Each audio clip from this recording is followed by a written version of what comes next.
Hello दोस्तों, स्वागत है आपका मेरे एक और नए व्लॉग में। तो जी हाँ दोस्तों, आपको जैसे कि पता है मैं रोज़ इंटरेस्टिंग टॉपिक्स पे कभी हिस्ट्री या कभी किसी कुछ ऐसा फैक्ट्स होते हैं जो कि मुझे कुछ अलग से लगते हैं और मुझे लगता है कि शायद लोगों को इसके बारे में पता नहीं है या बहुत कम लोगों को पता है, तो मैं वो टॉपिक्स आपके सामने लेकर के आती हूँ और आपको बताती हूँ। बाकी मेरा उद्देश्य, मैंने लीगल डिस्क्लेमर लगा दिया है, मेरा उद्देश्य साइंटिफिक तरीके से, तर्क से जो है चीज़ों को देखना, ये मेरा उद्देश्य है। तो दोस्तों, आज का टॉपिक कुछ इस तरीके का नहीं है। आज एक जो घटना हुई है 3 दिसंबर को यहाँ पे दिल्ली के दक्षिण पश्चिम क्षेत्र में एक जो थाना लगता है बसंत विहार में जो है एक स्कूल में पढ़ने वाला बच्चा महज 12 साल का, उसकी अचानक मृत्यु हो जाती है दोस्तों। जी हाँ, ये अभी 3 तारीख का ही ये मामला है और ये काफ़ी गर्मा गर्मी में चल रहा है इस टाइम पे। तो मेरा भी बच्चा है, मैं भी एक माँ हूँ और जितने भी मेरे सब्सक्राइबर्स हैं सभी के बच्चे हैं घर में और वो स्कूल भी जाते हैं। तो ये जानकारी आप सभी के लिए बहुत ही ज़्यादा महत्वपूर्ण है दोस्तों, कि क्या हुआ उस बच्चे के साथ ऐसा कि वो सुबह तो अच्छा खासा स्कूल गया, माँ बाप उसे, उसके पिताजी स्कूल छोड़ने गए, लेकिन ऐसा क्या हुआ कि वो स्कूल में मृत पाया गया। जी हाँ, आज हम इसी के बारे में बात करेंगे।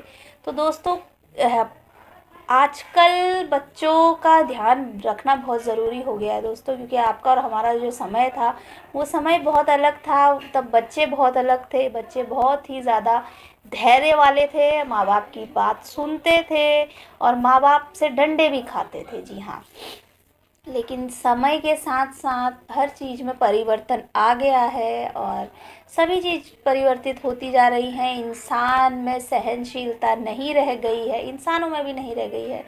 प्रतिक्रिया पे प्रतिक्रिया एकदम एकदम उनको करनी होती है, वो किसी भी चीज़ को समझना नहीं चाहते हैं। आज का समय ही कुछ ऐसा आ गया है दोस्तों। तो चलिए हम अपना शुरू करते हैं। तो दोस्तों, 3 तारीख को करीबन 9:45 पर जो एक चिन्मय स्कूल है, वसंत विहार में चिन्मय स्कूल है, तो एक पेरेंट्स के घर फ़ोन कॉल जाता है। समझिए, ऐसे स्कूल से फ़ोन कॉल आना तो एकदम से दिल में ऐसा हो जाता है घबराहट से, ऐसा क्या हो गया। सच में ये रियल है, रियल बात है। हम मैंने एक्सपीरियंस किया है अपने बच्चे का नहीं, खैर मेरी छोटी बहनें थी तो कभी स्कूल से कॉल आया तो क्या हो गया होगा, ऐसे करके दिल में आ जाता है। तो केस ये है दोस्तों कि चिन्मय स्कूल से करीबन 3 तारीख को 9:45 या 10 बजे के करीबन एक पेरेंट्स के घर पे फ़ोन जाता है। पेरेंट का नाम है सागर। उनसे बोला जाता है कि आपका बेटा क्या चिन्मय स्कूल में पढ़ता है? उन्होंने कहा जी हाँ, और पूछा जाता है कि आपका नाम सागर है? बोलते हैं जी। फिर बोला जाता है कि आप ये कुमुदपुर पहाड़ी क्षेत्र से बोल रहे हैं जी। वो फिर उनसे बोला जाता है कि आपके बेटे की तबीयत खराब हो गई है, आप तुरंत फोर्टेज हॉस्पिटल पहुंचिए। जी हाँ दोस्तों, एक इस तरीके का कॉल आना माँ बाप के लिए बड़ा ही मतलब दुखदाई होता है। जब तक वो स्कूल नहीं पहुंचते हैं उनके दिमाग में चलता है कि ऐसा क्या हो गया बच्चे के साथ। मैंने अभी तो उसको स्कूल में छोड़ के आया था, तब तो बच्चा सही सलामत था, तब तो उसे कोई दिक्कत नहीं थी, लेकिन ऐसा क्या हुआ स्कूल में कि बच्चा इतना बीमार पड़ गया कि उसे हॉस्पिटल ले जाना पड़े। तो ये माँ बाप की जो ये परिस्थिति है, मैं बिल्कुल समझ सकती हूँ दोस्तों, आप लोग भी समझ सकते होंगे। तो इस तरीके से जो पिता है सागर और उनकी पत्नी नीतू दौड़ते हुए बदहवास हालत में जो है स्कूल पहुंचते हैं। स्कूल नहीं, फोर्टेज हॉस्पिटल पहुंचते हैं, क्योंकि उन्हें बोला गया कि आप हॉस्पिटल पहुंचिए। तो हॉस्पिटल पहुंचते हैं तो वहाँ जो है डॉक्टर्स बोलते हैं, हाथ खड़ा कर देते हैं कि बच्चा तो आने से पहले ही मृत था। जी हाँ दोस्तों, सोचिए उस माँ बाप के कलेजे पे क्या पत्थर पड़े होंगे या कैसा उनको लगा होगा कि जब उनको ये सुनने को मिला कि बच्चा उनका मर चुका है। जी हाँ, उससे पहले वो पास के ही पता नहीं कौन सा एक हॉस्पिटल है, वहाँ ले गए तो उन्होंने बोला कि आप इसको हायर दूसरी जगह लेके जाइए, हमारे बस से बाहर है। उन्हें पता लग चुका था कि बच्चा अब नहीं रहा। तो ऐसा क्या हुआ स्कूल में कि बच्चा एकदम से स्कूल गया और 12 साल का, महज कक्षा 6 में पढ़ने वाला बच्चा, क्लास 6 में पढ़ने वाला महज 12 साल के बच्चे को ऐसा क्या हुआ अचानक। तो फिर जो है काफ़ी हल्ला गुल्ला होता है। इस हल्ले गुल्ले को माँ बाप जो है काफ़ी शोर मचाते हैं। लाजमी है शोर मचाना, क्योंकि हम अपने बच्चे को स्कूल में भेजा था जहाँ उसे पढ़ना था, पढ़ लिख करके उसे हम कुछ बनाना चाहते हैं। और जिन जिन के बच्चे हैं वो सोचिए कि हम अपने बच्चे को कहीं भी बाहर अकेले नहीं भेजते, हर जगह साथ जाते हैं। कहीं भी वो जा रहा है तो हम उसको सेफ्टी के लिए अपने साथ लेके जाते हैं, हम चलते हैं उसके साथ। लेकिन एक स्कूल ऐसा है जहाँ पे हम अपने बच्चों को अकेले भेजते हैं, तो इसमें स्कूल की क्या भूमिका रहती है दोस्तों, आप लोग सोचिए।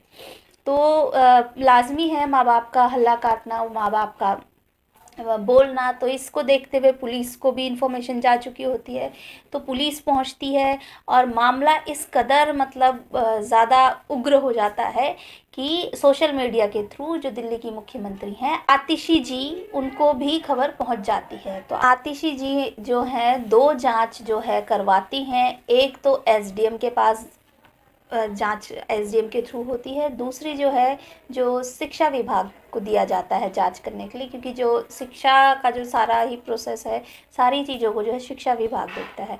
तो 2 जांचें वो करवाती हैं और जल्द से जल्द रिपोर्ट जो है उनको सबमिट करने को बोलती हैं।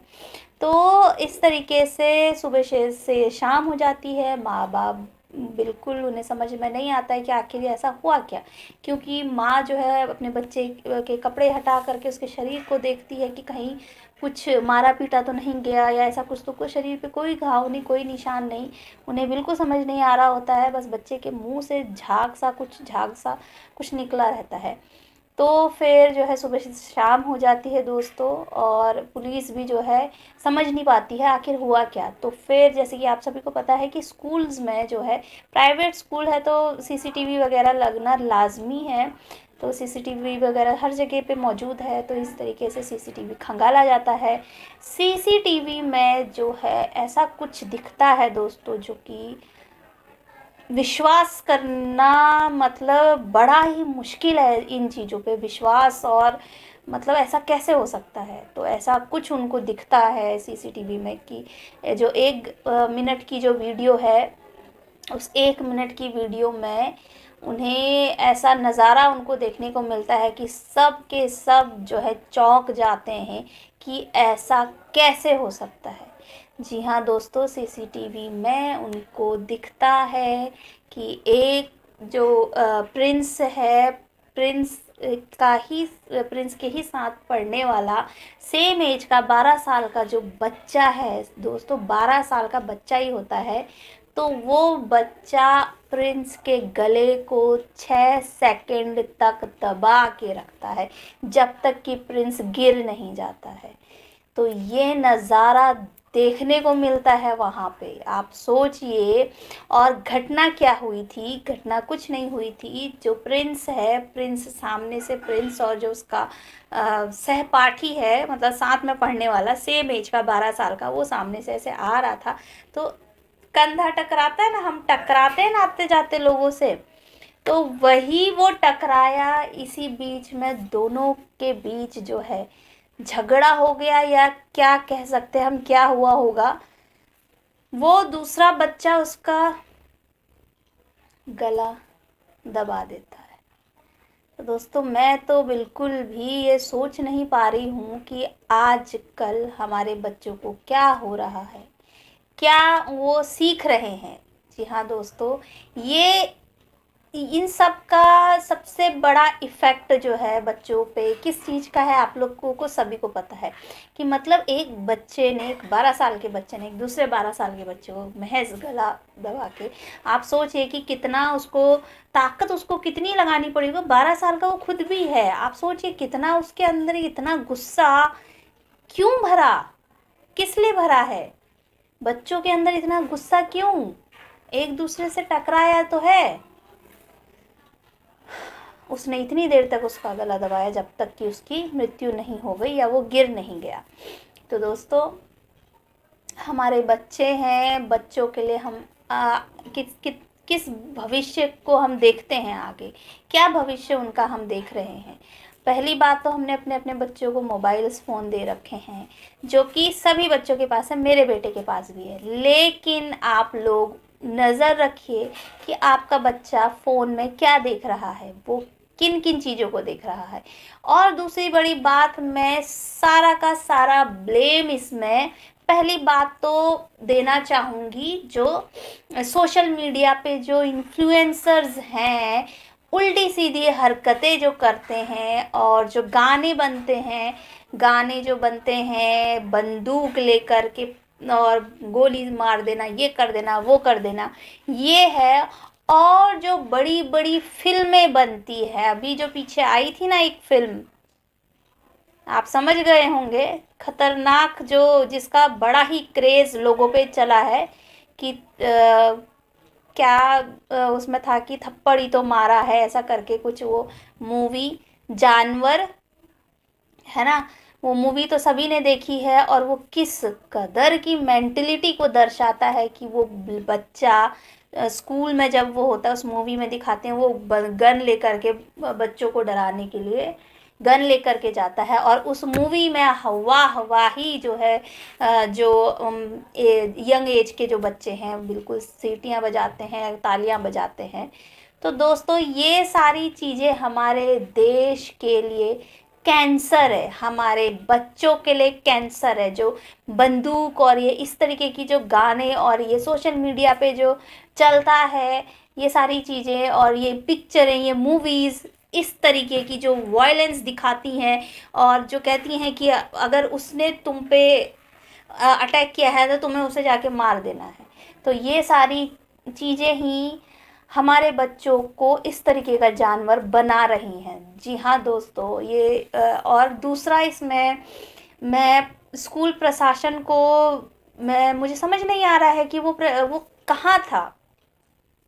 वो बच्चे स्कूल में क्या एक क्लास में 2 ही बच्चे तो होंगे नहीं, एक क्लास में 30 से 40 बच्चे तो होते ही हैं कम से कम।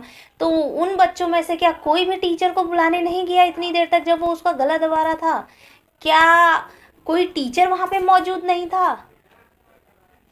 कितने सारे टीचर्स होते हैं प्राइवेट स्कूल में, क्या कोई भी टीचर ने 6 सेकंड तक, जब तक वो बच्चा गिरा नहीं तब तक किसी ने उसको देखा नहीं, किसी ने उसको छुड़वाने की कोशिश नहीं करी? ये अमानवीय घटना है दोस्तों। ये क्या ही कहें इसको। फिर उसके बाद जो है पोस्टमार्टम होता है। पोस्टमार्टम में पता चलता है कि बच्चे का जो है गला दबने से ही मौत हुई है, और वो पहले ही स्कूल में ही मेरे ख्याल से वो मर चुका था। तो दोस्तों इस तरीके की जो घटनाएं हैं, ये हमारे समाज के लिए, हमारे आने वाली पीढ़ी के लिए कैंसर से कम नहीं है।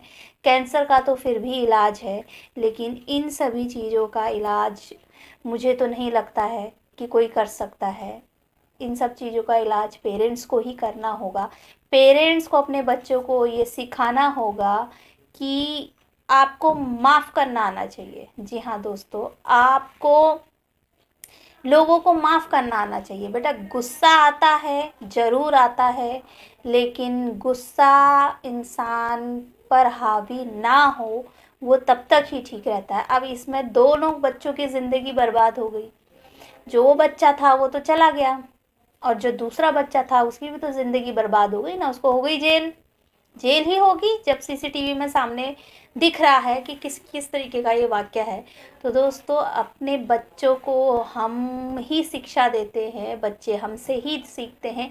पहले गुरु माँ बाप ही होते हैं, उसके घर का इन्वायरमेंट होता है और उसके घर के लोग होते हैं। बच्चा उनको ही देख के सीखता है। दूसरा मोबाइल, टीवी, सोशल मीडिया को देख के सीखता है। तो आप लोग अपने बच्चों को देखें कि वो क्या देखते हैं, मोबाइल में क्या देख रहे हैं, कब क्या वो चला रहे हैं, किस तरीके के वो गाने सुन रहे हैं, किस तरीके की चीज़ें उन्हें पसंद आ रही हैं। दूसरी बात, अपने बच्चों को माफ़ करना सिखाइए कि बेटा ऐसा हो गया तो कोई बात नहीं, कुछ नहीं होता है। दोस्तों माफ़ करना बहुत बड़ी चीज़ है जो हमें अपने बच्चों को सिखाना चाहिए। और अगर कोई आपको उल्टा बोल रहा है तो आप उसके शब्दों को अपने तक मत लीजिए। कोई आपको गुस्सा दिला रहा है तो आप उसके गुस्सा वो आपको दिला रहा है तो आप उस पे हावी मत होइए, क्योंकि आप उसका गुस्सा अपने पे लेंगे। फिर अगर वो कुछ उल्टा बोल रहा है आपको और गाली गलौज कर रहा है, तो अगर आप उसको सुन करके उसकी प्रतिक्रिया करेंगे तो इसका मतलब कि आपको फ़र्क पड़ता है। तो हमें अपने बच्चों को हमेशा से यही सिखाना चाहिए कि आपको कोई कुछ भी कह रहा है आप उसको मत लो, उसकी बातें बोलो कि ये बातें आप ही तक रही, मैं इन बातों को नहीं ले रहा हूँ। बहुत अच्छी बात ये जो है गौतम बुद्ध के रास्ते पे भी सिखाया जाता है कि माफ़ करना बहुत ज़रूरी है, या कोई भी कुछ भी करे आपको उस पर प्रतिक्रिया आपका गुस्सा है, गुस्सा आपका है। आप सोचो कि तुम इतने इस लायक हो ही नहीं कि मुझे गुस्सा दिला पाओ। जी हाँ दोस्तों, हमें अपने बच्चों को सिखाने की ज़रूरत है, अपने बच्चों को जो है अच्छी तरीके से इन सब चीज़ों से दूर रखने की ज़रूरत है। हम दिल्ली का ये केस है, आए दिन दिल्ली में तो केस होते ही रहते हैं। क्या क्या केस ना, कितने सारे केस हैं। स्कूल में ही बच्चों की मृत्यु के कई सारे केस हैं, मर्डर के केस हैं। हम अपने बच्चों को स्कूल पढ़ने के लिए भेजते हैं, उसके बेहतर भविष्य के लिए भेजते हैं। सुबह बच्चा स्कूल जाता है और शाम को वो घर आएगा नहीं आएगा कुछ पता नहीं है दोस्तों। ज़िंदगी इसी का नाम है। ज़िंदगी को बेहतरी से जिया जाए, जैसा भी जिया जाए बेहतरीन होनी चाहिए ज़िंदगी। तो इसीलिए मुझे लगता है कि हाँ, इसमें पेरेंट्स को अपने बच्चों का मार्गदर्शन ज़रूर करना चाहिए, उनसे बात करनी चाहिए, उनसे पूछना चाहिए कि आपको क्या परेशानी है, आपको क्या चीज़ परेशान करती है। तो मैं अपना वीडियो बस यहीं पे अंत करना चाहूँगी। मुझे ये वाक़या लगा कि आप सभी को पता होना चाहिए कि किस तरीके से हमारे बच्चों में ये चीज़ें फैल रही हैं। उनको इतना गुस्सा आ रहा है, इतनी जल्दी गुस्सा आ रहा है, और वो उतने जल्दी गुस्से में वो रिएक्ट भी कर रहे हैं। दोस्तों, हम स्कूल जाते थे, हम तो डंडे खाते थे, टीचरों से पिटते थे, घर में आते थे पेरेंट्स से पिटते थे, ट्यूशन जाओ तो ट्यूशन से पिटते थे। मतलब कि पिटाई खाना तो हमारा वही था। तो शायद वो बहुत अच्छा था। जी हाँ, शायद वो जो चीज़ बहुत अच्छी थी, जो बच्चों को आजकल बहुत हो गया। कुछ हम बोल नहीं सकते हैं, कुछ भी बोल दो बच्चे को, हाँ बच्चा इमोशनल हो जाएगा, बच्चा ये हो जाएगा वो। पता नहीं, हम तो कभी हुए नहीं। हमने तो डंडे खूब खाए, घर में भी पिटाई खाते थे, स्कूल में भी खाते थे, पिटते पिटते थे बड़े हुए हैं। लेकिन आजकल के बच्चों को पता नहीं क्या हो गया है, क्या किस तरफ हमारा आने वाला भविष्य जा रहा है। तो दोस्तों, आप सभी से निवेदन है कि अपने अपने बच्चों का ध्यान रखें, और इसमें सबसे ज़्यादा लापरवाही स्कूल प्रशासन की भी है। तो स्कूल वालों को मैं यही बोलना चाहूँगी कि ध्यान दीजिए, और क्या बोले, ध्यान देने के लिए तो आपको हम इतनी फ़ीस दे रहे हैं, बच्चों को भेज रहे हैं आपके पास ध्यान देने के लिए। पढ़ाई में ध्यान दीजिए, वो बच्चा क्या कर रहा है, क्या सीख रहा है, उस पर ध्यान दीजिए। तो आप लोग भी अपने बच्चों का ध्यान रखिए, ध्यान दीजिए कि वो क्या देखते हैं, किस तरीके की मूवीज़ देखते हैं। बाकी आपको मेरी वीडियोस कैसी लगती हैं, आपने कमेंट ज़रूर करें, और ज़्यादा से ज़्यादा वीडियो को शेयर करें, लाइक करें, सब्सक्राइब करें चैनल को, और कमेंट ज़रूर करें।